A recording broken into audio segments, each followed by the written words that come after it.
You're watching Silver News Daily. Subscribe for more. Could silver be the investment move of a lifetime in 2024? Andy Schectman, a leading voice in the precious metals world, is boldly predicting that silver could hit new record highs. And the reasons he gives might just surprise you. From explosive demand drivers to a hidden crisis in silver supply, Schectman believes the forces behind this prediction are unlike anything we've seen before.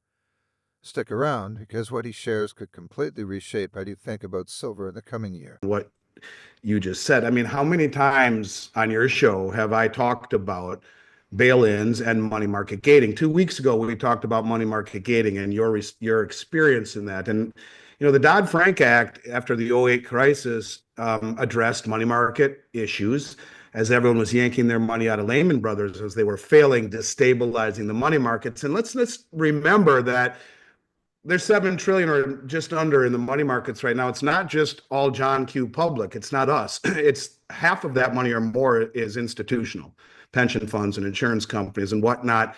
And this is why they imposed money market gating in the Dodd-Frank Act, because it will, if the buck were broken and the money market went upside down, it would blow up a lot of things, not just our pocketbooks, but pensions and insurance companies and all of these things that have over the last 2 years left the banking industry in search of yield.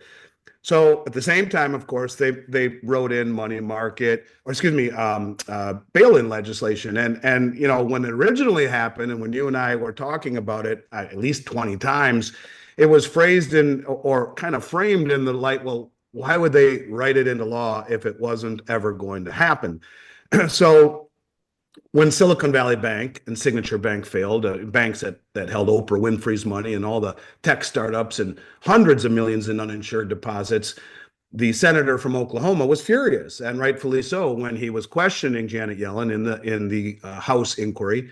You know, Madam Secretary, you just bailed out these banks. What the heck? That's illegal. Yes, sir, it is. You're right, Senator, but it you know, was an uber majority vote, as she says, from the FDIC, the FOMC, which is the Federal Reserve, myself, and the president. We deemed that they were too systemic and they needed to be bailed out. Of course, it won't come at the expense of the public. Yeah, right. The FDIC will handle it. And we've talked about the FDIC's lack of coverage, roughly 7 cents on the dollar, 148 billion backing 18 trillion. Well, that's not a good recipe. But anyways, the banks that have been bailed out subsequently, or that have failed, I should say, they haven't been bailed out, but they've been consolidated, as we've been told by Jerome Powell we could expect to see. You know, crumbs that they drop, little crumbs. There's a crumb.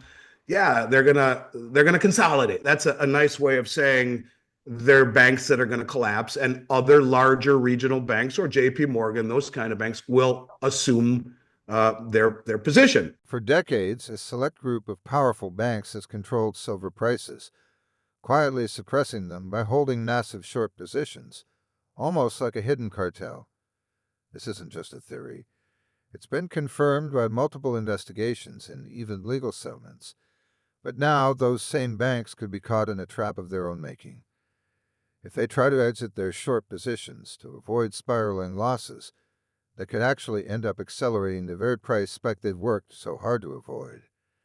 Imagine this: as silver prices begin to rise, banks could face billions in losses, driving them to buy up silver just to cover their positions. This isn't just an ordinary squeeze. It could reveal the true hidden value of silver. What do you think will happen if this long-standing grip on silver finally breaks? And that's what's happened so far. So this has not really been noticed. Not only do most people have no idea, even sophisticated people have no idea what bail-in legislation is. They have no idea what money market gating is. When there have been banking problems, and let's remember, we added 14,000 clients in 45 days, the panic that was the banking problem, and yet it was brushed over, glossed over by the Fed coming in or the FDIC and bailing everyone out, right? Everyone was made whole. Of course, it's a bank. We've been putting money in our piggy bank since we were little kids. The bank is safe. Putting it into an investment isn't safe, but a bank is safe, right? Well, the Dodd-Frank says you are an unsecured general creditor, i.e. last to be paid. So let's talk about the First National Bank of Lindsay, Oklahoma. And I'm going to read a couple things to you so that people really understand it. For those who haven't heard this or haven't heard me talk about it last night or earlier today, Friday, the First National Bank of Lindsay was closed by the Office of the Comptroller of Currency, with the Federal Deposit Insurance Company, the FDIC, appointed as receiver.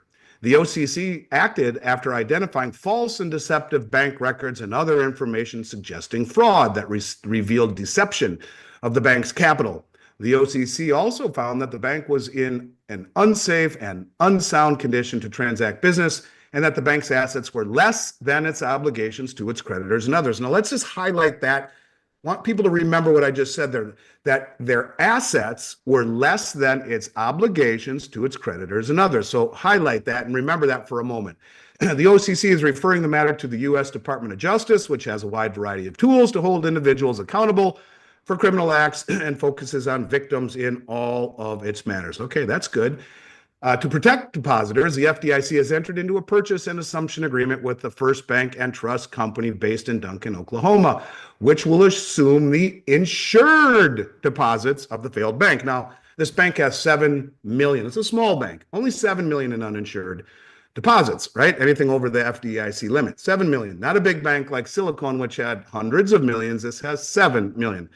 So the sole office of the First National Bank of Lindsay will reopen as a branch of First Bank and Trust Company during its normal business hours on Monday, October 21st, just a couple of days ago.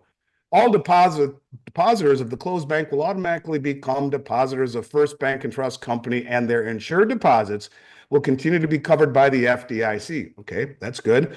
And customers are not required to change their banking relationship to main deposit insurance coverage. All of this is good so far until for uninsured depositors, $7 million in uninsured deposits in this small town in Oklahoma.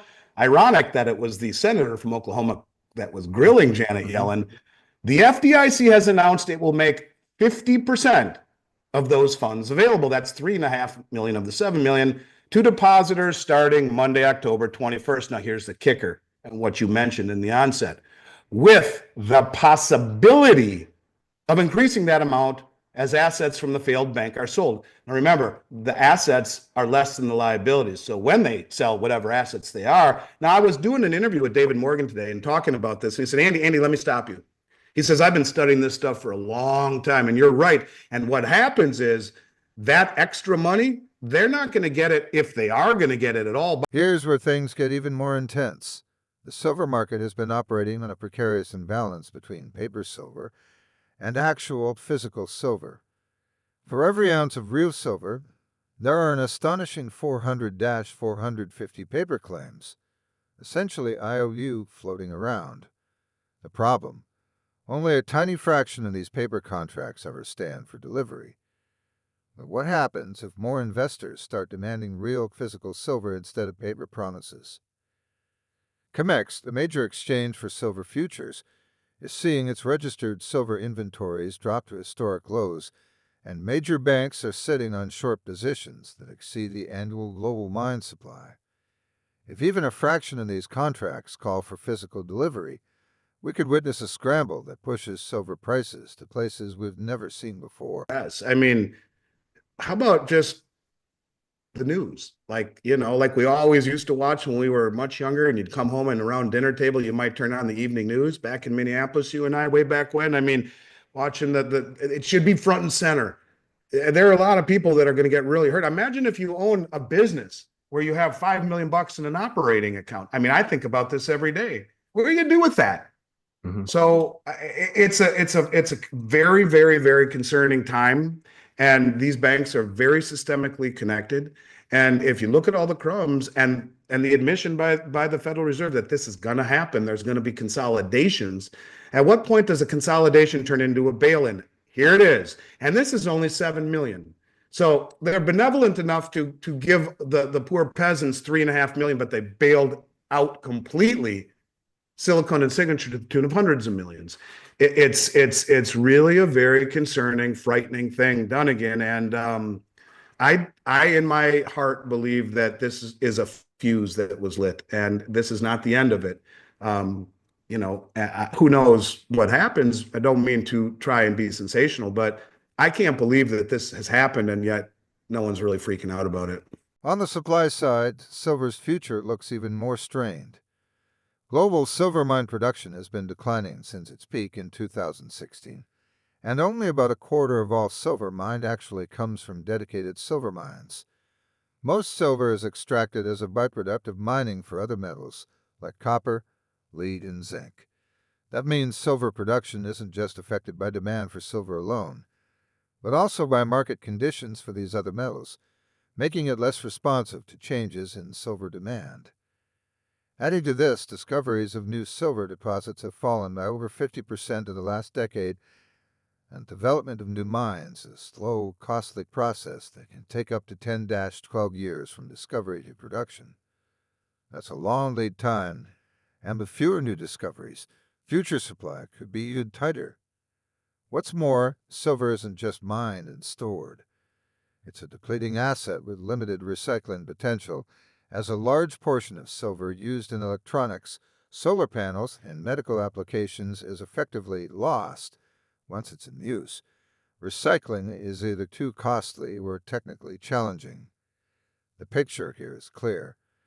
While silver demand is set to surge, supply remains hamstrung by years of underinvestment and structural limitations. If demand for silver skyrockets as anticipated, this supply crunch could very well push prices to unprecedented heights.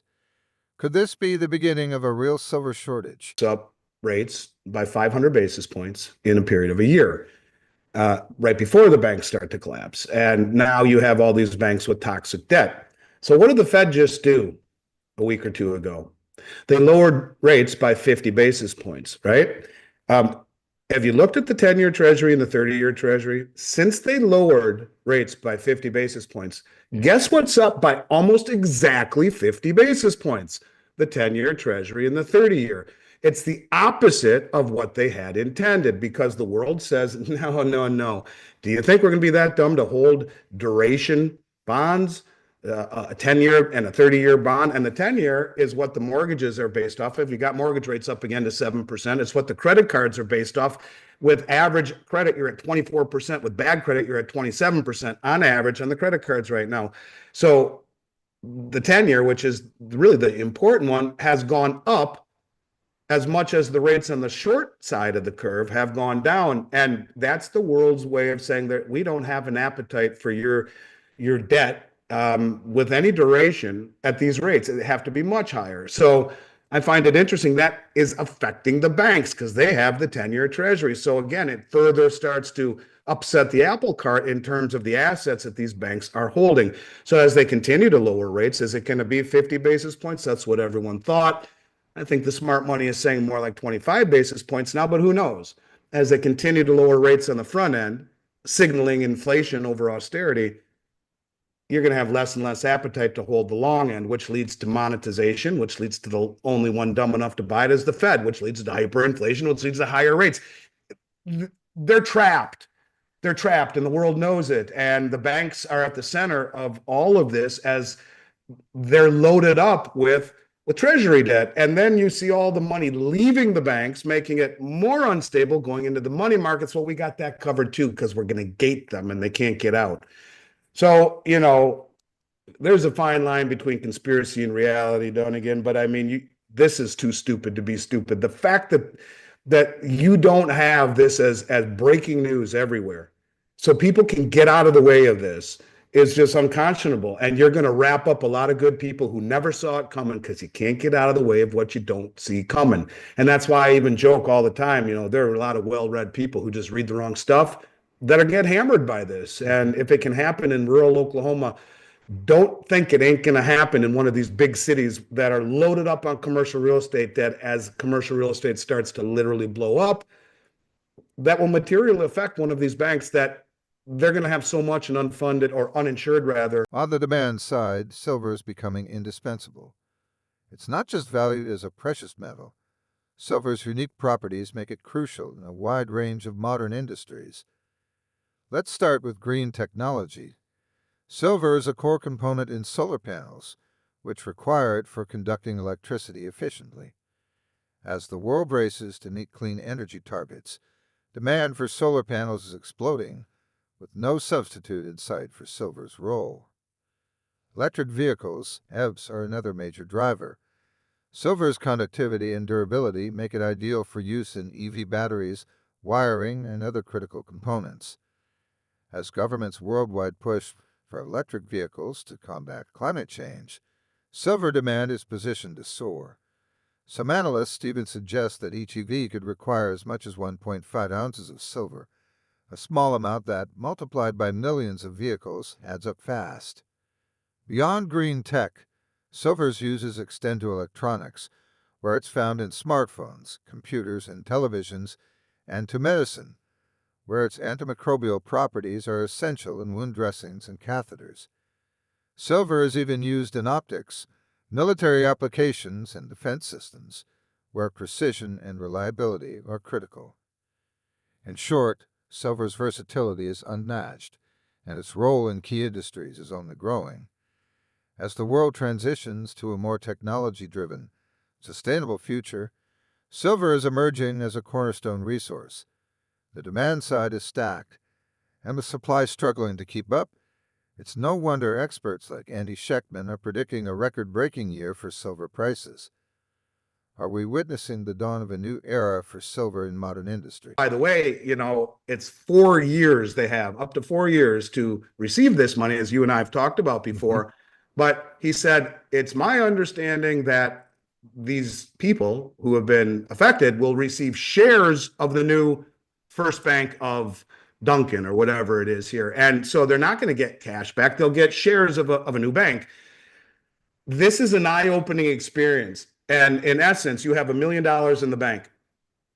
You're going to buy a new home. You're building a new home. You're under contract. It fails. You get your 250. Okay. And in this case, because it's a small bank and there's only 7 million uninsured, of that million, you're getting 50% back right away. So that 750,000 is uninsured. You're going to get 375 plus your 250 is 6.25. That other 375, bye-bye. You ain't getting it. And you might get some shares, maybe possibly, as the thing says, over the next 4 years. Now, my question to you is, where is journalistic integrity? Where are the reporters? Where's 60 Minutes? Where's 2020? Where is the outcry? Where is this? Why is this not on the front page of anything that is news or on the opening of any news story? Why isn't it all over CNN and Fox News and Bloomberg? It's a joke. And it's a trial balloon. Look, this happened. It was public information. Didn't you see it happened in Lindsay?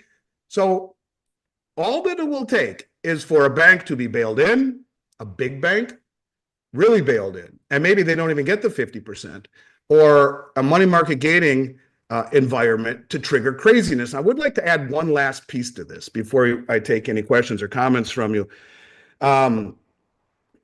When Silicon and Signature failed, remember they issued the BTFP, the Bank Term Funding Program, and that was a 1-year loan with onerous terms. They had to post collateral mark to market at about 5% interest.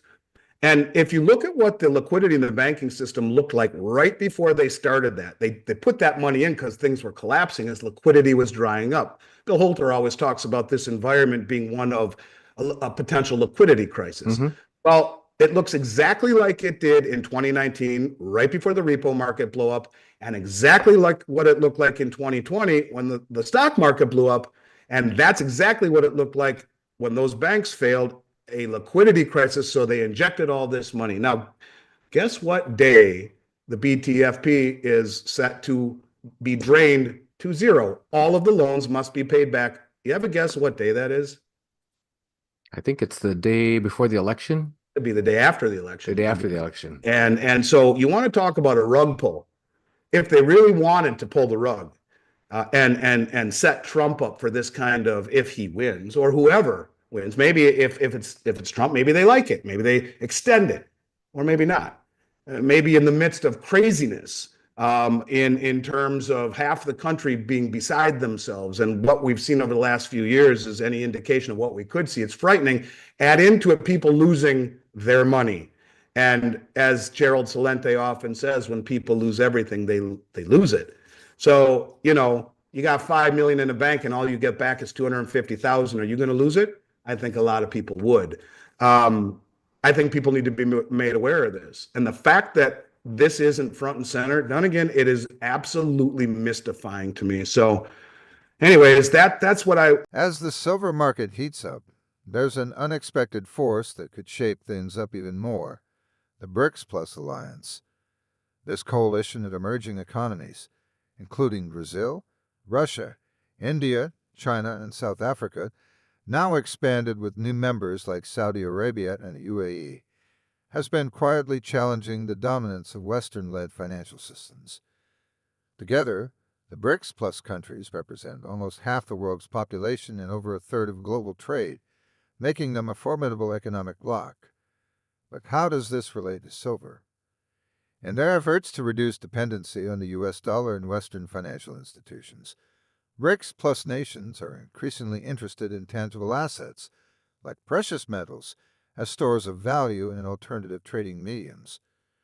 With silver's historical role as poor man's gold, it has caught the attention of BRICS Plus countries seeking secure, dollar-independent assets.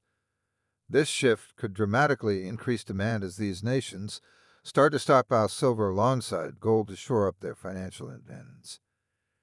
Moreover, BRICS Plus countries are major consumers of industrial metals, and China in particular is a significant driver of silver demand through its manufacturing and tech sectors.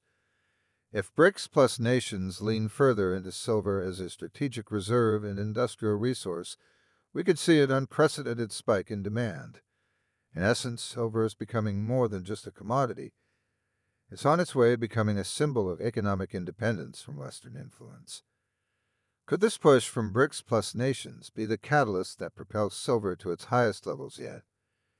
With these countries holding increasing sway in the global economy, their choices on precious metal reserves could send ripples through the silver market, potentially amplifying the price surge Andy Schechtman predicts. These countries to trade with one another over the cross-border payment system of Enbridge with their local currencies. And it will enable these countries to buy things like oil and other commodities with the unit token, which we have been told by Delma Rousseff, the head of the New Development Bank, that, in principle, we've agreed to it. It'll be pegged to gold. But they also have come out, and that's for the big money, the state, and maybe the commercial banks on behalf of the state. But they have issued something called BRICS Pay, which is kind of like, according to Vince Lancy, I think he gave a great analogy of it, a monetary passport, which is that any one of the BRICS member countries can seamlessly purchase goods and services in any BRICS country using BRICS Pay. It seamlessly and immediately converts just using your BRICS Pay card. So they're basically saying we have covered our settlement currency. We've talked a lot about Enbridge, that we're putting our differences aside, that we are getting our house in order, and we are all on the same page. And now we have the ability for the consumer to trade within this ecosystem wherever they are within the BRICS Union. So they're showing cooperation. They are showing the ability to not use the dollar to settle on a large scale and bring it all the way down to a retail level. Those are the things that I've taken away so far. And there hasn't been a lot of news that has come out yet, other than, I think it's a big deal that you see these countries trying to mend fences. In particular, always, well, India and China don't like each other, and Saudi Arabia and Iran hate each other. Well, those are the two news stories they came out with. And maybe there's some legitimacy to it. Maybe it's marketing. I don't know. But if indeed this is what they are accomplishing, it's a huge deal. If for the greater good, you get these countries as allies, let's just forget about it. I don't remember what we were fighting for, kind of thing. It's a huge deal. It is a trend in motion, and there'll be more clarity by the end, by Friday. Adding yet another layer to the silver story is the rise of central bank digital currencies, CBDCs, and shifting global economic policies. As countries like China, India, and even Western nations explore the launch of digital versions of their national currencies, the financial landscape is entering uncharted territory. CBDCs promise to revolutionize currency systems, but they also introduce a new level of monetary control and surveillance that has some investors, and even governments, seeking more stable, tangible assets to balance against this digital shift. Here's where silver comes in. With more nations turning to digital currencies, many are becoming increasingly aware of the value of physical assets as a safeguard against potential instability or loss of control over currency value.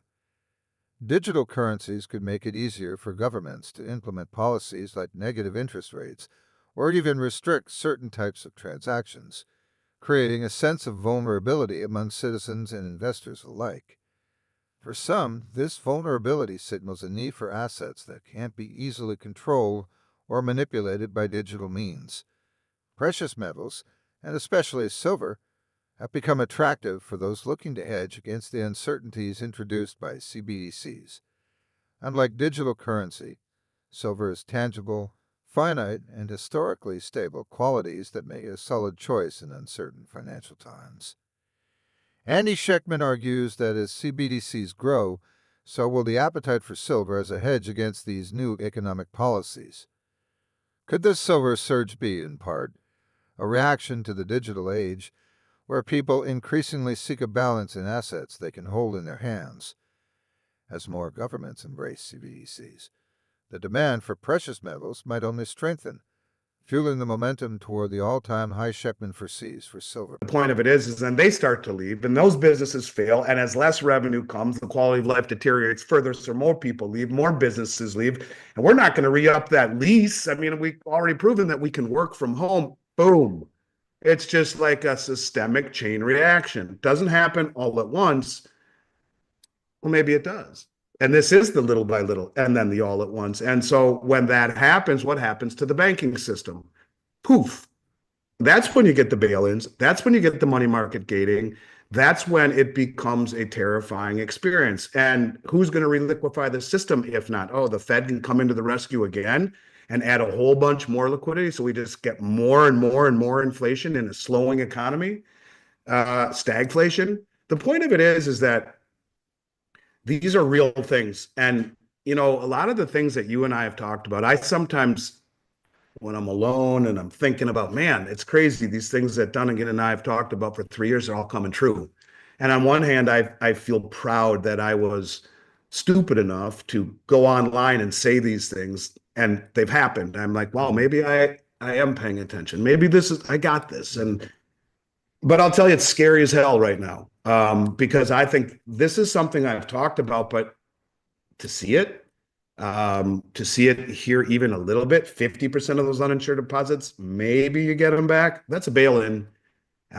This is the first one. It's a baby bail-in and an unnoticed bail-in. Let's see what happens as these things start to unfold, as we just talked about. And if this isn't a wake-up call, you'll never be woken up. So I don't know, it's scary to have been right. In recent years, a surge in speculative interest has swept across the silver market, driven by both seasoned investors and everyday individuals seeking a safe haven. With inflation fears and economic uncertainty on the rise, people are turning to silver not only as a hedge against currency devaluation, but also as an investment opportunity with the potential for explosive returns. This wave of interest, however, is pushing silver demand to unprecedented levels and creating a scenario where prices could surge rapidly. Retail investors, particularly, have shown growing enthusiasm for silver, much like the meme stock craze that saw massive rallies in companies like GameStop and AMC. Platforms like Reddit and social media have amplified this trend, fueling a collective interest in silver as an undervalued asset with substantial upside. Many in this community believe silver has been unfairly suppressed by the big banks and see their investments as a way to not only profit, but also disrupt the established financial order. At the same time, institutional investors are paying closer attention to silver. Major funds and asset managers, wary of traditional assets and increasingly wary of inflation, are quietly accumulating silver as part of a broader strategy to safeguard their portfolios. This mix of retail fervor and institutional buying is creating a powerful momentum shift, unlike anything the silver market has seen in years. The question is, with more investors piling into silver, could this frenzy turn into a full-blown silver rush, If speculative buying continues to grow, we may witness a tipping point where demand far outstrips supply, pushing prices to record highs and validating Sheckman's bold prediction. Are we about to see silver become the people's asset in a time of financial upheaval? That could never happen in this country, never. And that's the conventional wisdom. But it is happening. And that's why I've had this narrative for a long time that it's too stupid to be stupid, that we are moving towards this moment. When you realize that the entire world's gross domestic product, if you take the countries that comprise 99% of it, they all have a CBDC in development or operation. How do you roll it out? And when you realize that we have crossed the line, really crossed that Rubicon of being, real darn close to 130% debt to GDP, there's never been a country that's come back from it. They either hyperinflate or they default. I think they understand that they're at a crossroads and they need to initiate a new system. And when you talk about all of these dead man walking companies in the Russell 2000, that is the economy. The Russell 2000 is a far better barometer, if you will, of the economy, a much broader selection or a section of a cross section. And if all of these companies in the Russell 2000 are just barely breaking even and really not, well, remember, who owns all the small business loans? Oh, yeah, it's the regional banks. Who owns all the real estate loans? Oh, it's those guys too, the regional banks. And rates are rising on their bond portfolio. Oh my goodness gracious. And what happens when these companies start to default and go bankrupt? Uh-oh. And then a cascading effect happens, and as does the urban doom loop, where you look inside these big cities where you used to have full capacity in office buildings, not so much anymore. And so that revenue is not going to the shops and to the restaurants and the bars and to all of the things that have sprung up around it. So they start to feel the pinch and they leave. Now then you have a vacuum of tax revenue for the municipalities, and you start to see a slowdown in the garbage collection, not quick as response with fire and ambulance and police. People say the quality of life here sucks. After examining all these powerful forces, it's clear why Andy Sheckman is predicting that silver could hit an all-time high in 2024. The ingredients for a historic silver surge are all there. Decades of suppressed prices are finally showing cracks. The widening gap between paper and physical silver is revealing a critical supply vulnerability, and the production bottlenecks needing new silver supplies can't easily meet rising demand. On top of that, silver's essential role in industries of the future, like green tech and electric vehicles, ensures demand will only intensify. The BRICS Plus alliance is embracing silver as part of a broader shift away from Western-dominated financial systems, adding a geopolitical dimension to silver's appeal.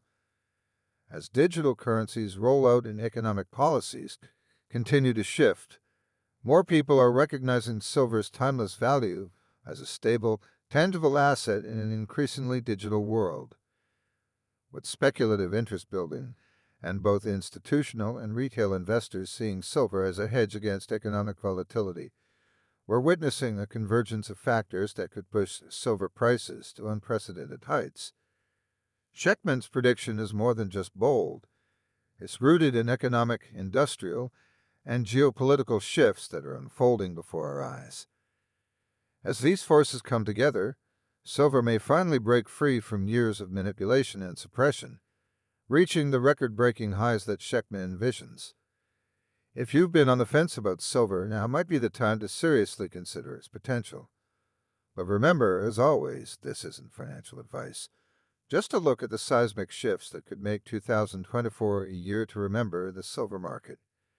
And if you're as intrigued as we are, make sure to subscribe for more insights into the world of precious metals and market trends. If ultimately a resetting of the system is in place, if ultimately they want to issue a central bank digital currency, we've talked about this before, how do you issue a central bank digital currency to a public that doesn't want it? Well, you come in on a white horse with a solution to a massive problem. Yeah, the banks collapsed and the insurance companies collapsed and all of these things happened, So just take the CBDC. That won't ever happen again. The Federal Reserve can never go bankrupt. And, take the CBDC, will make you whole. It is a fair point, but if you look at both of the candidates, it's almost as if they're singing the Federal Reserve's marching orders. What do they want? They want lower interest rates and a weaker dollar. Well, that's not the solution. In fact, that's the problem. And then you get Trump saying he's going to put 20% tariffs across the board. I think it's better than picking certain countries to put tariffs upon. But all of this stuff is that only incentivizes and crystallizes these countries joining the BRICS to move away from the U.S. I think that both of these candidates are to the point, more or less singing the song that the Federal Reserve wants to be sung. We don't have anyone pushing back against that narrative whatsoever. And I think ultimately the system has to be reset. And maybe this is all part of it, where you reset it by making people very reluctant to trust banks and to want to keep their money in a banking system that can collapse and lose everything. Will have no fear. Lael Brainerd with their CBDC is here. That'll never happen with the Federal Reserve. So you just take our CBDC and you'll be safe.